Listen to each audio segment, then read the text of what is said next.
Hello bachcho, let's read the question. The question is a source-based question. Let's read about it.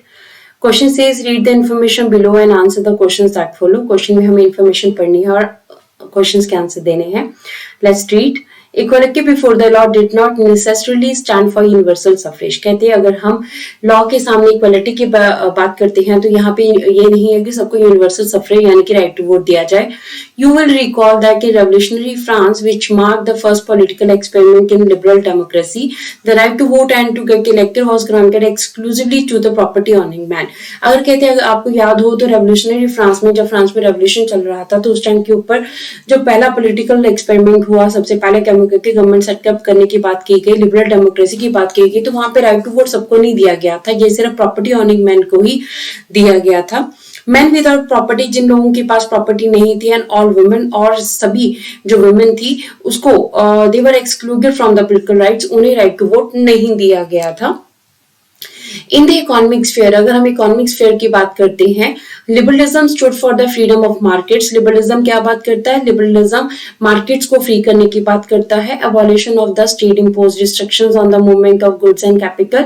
ये state impose जितने भी restrictions हैं, movement जो goods and capital की movement है उसके ऊपर जितने भी रिस्ट्रिक्शंस लगे हुए हैं, जितने बैरियर्स लगे उन सबको खत्म करने की बात करता है.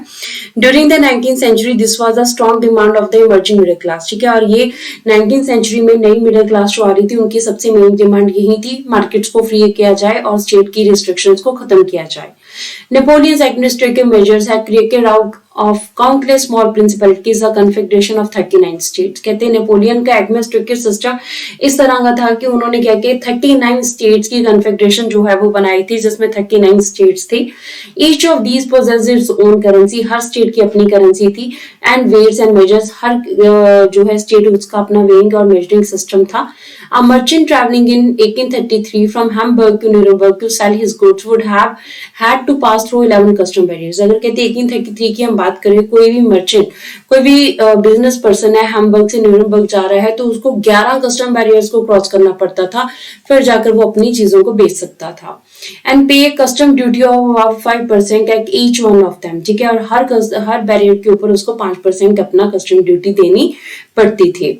Duties were often divided according to the weight of measurement of the goods. देखिए, अब अगर कोई पर्सन एक जगह से दूसरी जगह तक जा रहा है तो उसे हर जगह के ऊपर उसके सिस्टम की हर जगह का अपना मेजरिंग और जो वेइंग सिस्टम है उसके अकॉर्डिंगली ही उन्हें अपना टैक्स देना पड़ता था.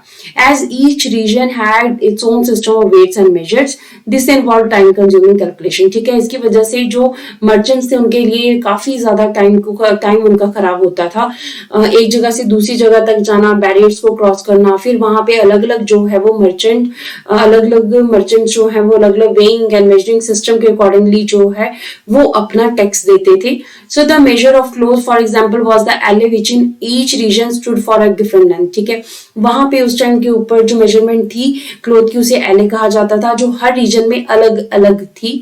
Such conditions were viewed as obstacle to economic exchange and growth by the new commercial classes. ऐसी जो obstacle, ऐसी problems जो है economic exchange के आगे new commercial classes को लगा कि economic exchange में सबसे बड़ी problem ये problems हैं. Who argued for the creation of unified economic character and allowing the unhindered movement of goods and the people and capital. ठीक है, तब नई जो मिडिल क्लास थी वो क्या चाहती थी, नई इकोनॉमिक क्लास क्या चाहती थी, सारे बैरियर्स को खत्म किया जाए, सारी ड्यूटीज को खत्म किया जाए, एक यूनिफाइड सिस्टम जो है बनाया जाए जिसमें फ्रीली लोग जो है मूवमेंट कर सके, ट्रेडर्स मूवमेंट कर सके, गुड्स और गुड्स को भी इंपोर्ट एक्सपोर्ट से बचाया जा सके. So what is the question here? Question है हमारे पास, what were the hurdles in the economic exchange in 19th century. 19th century में कौन कौन सी हर्डल्स की बात, प्रॉब्लम्स की बात जो है यहाँ पर ऑब्स्टेकल्स की बात की जा रही है. So let's read about the answer. Answer says the following are the obstacle. नीचे दिए गए obstacles की बात हम कर रहे हैं, hurdles की बात कर रहे हैं. Number 1 is state imposed restrictions on the import and export. देखिए उस टाइम के ऊपर क्या था, import export के ऊपर स्टेट ने बेइंतहा जो है restrictions लगा रखी थी, अपनी जो barriers लगा रखे थे, जो काफी बड़ी problem थी उस टाइम के ऊपर. No centralized administrative system. कोई centralized, कोई proper जो है administrative system जो है वो नहीं था, सेंट्रलाइज सिस्टम जो है वो नहीं था. अब different types of currencies in each and every region, her region में अपनी different types की currencies थी, अपनी different type का जो है वो currency को follow करते थे.